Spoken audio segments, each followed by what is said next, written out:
Ezekiel പ്രവാചകന്റെ പുസ്തകത്തിനുള്ള വായന 28-ാം അധ്യായം 24 മുതൽ 26 വരെയുള്ള വചനങ്ങൾ.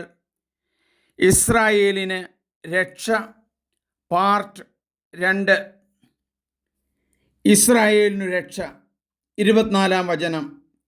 ഇസ്രായേൽ ഭവനത്തെ നിന്ദിച്ച അയൽക്കാരിൽ ആരും മേലിൽ കുത്തുന്ന മുൾപടർപ്പോ മുറിവേൽപ്പിക്കുന്ന മുള്ളോ ആയിരിക്കുകയില്ല.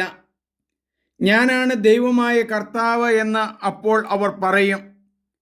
ദൈവമായ കർത്താവ് അരുളി ചെയ്യുന്നു, ജനതകളുടെ ഇടയിൽ ചിതറിക്കിടക്കുന്ന ഇസ്രായേൽ ഭവനത്തെ ഞാൻ ഒന്നിച്ചു കൂട്ടും. ജനതകളുടെ മുമ്പിൽ വെച്ച് ഞാൻ എൻ്റെ വിശുദ്ധി അവരിൽ വെളിപ്പെടുത്തും.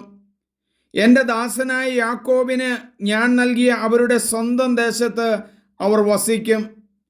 അവർ അവിടെ സുരക്ഷിതരായിരിക്കും. അവർ വീട് പണിയുകയും മുന്തിരിത്തോട്ടം നട്ടുപിടിപ്പിക്കുകയും ചെയ്യും. അവരോട് അവജ്ഞയോടെ പെരുമാറിയ ചുറ്റുമുള്ളവരുടെ മേൽ ഞാൻ വിധി നടത്തുമ്പോൾ അവർ സുരക്ഷിതരായിരിക്കും. ഞാനാണ് തങ്ങളുടെ ദൈവമായ കർത്താവ് എന്ന് അപ്പോൾ അവർ അറിയും. ദൈവമേ, ഇസ്രായേലിന് രക്ഷ നൽകുന്ന അങ്ങയുടെ ആ വചനം ഞങ്ങളുടെ മനസ്സുകളിൽ ആനന്ദത്തിൻ്റെ തിരമാലകൾ ഉയർത്തുന്നു. നന്ദി ദൈവമേ.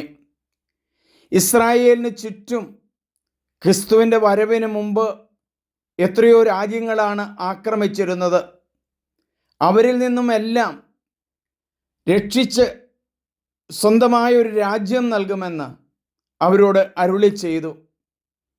തേനും പാലും ഒഴുകുന്ന കാനാൻ നാട്ടിൽ അവർ വന്നിട്ട് ദൈവമേ, അവരെ പുറത്താക്കിയല്ലോ നെബൂഖദ്നേസർ രാജാവ്.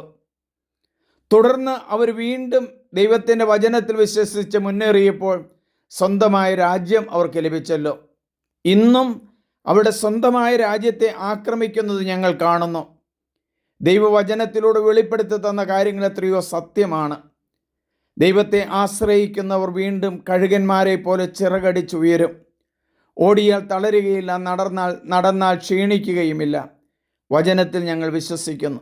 ദൈവത്തെ ആശ്രയിച്ച് ജീവിക്കാൻ, ദൈവമാണ് നമ്മുടെ അഭയവും ശക്തിയും എന്ന് പറയാൻ, ദൈവമാണ് നമ്മുടെ അഭയവും ആശ്രയവും എന്ന് പറയാൻ ഞങ്ങൾക്ക് ശക്തി നൽകണമേ. ആമേൻ. സ്നേഹമുള്ളവരെ, നിങ്ങളെല്ലാവരും സബ്സ്ക്രൈബ് ചെയ്യണം, ഷെയർ ചെയ്യണം, മറ്റുള്ളവർക്ക് നൽകണം. Thank you Jesus. Thank you Jesus.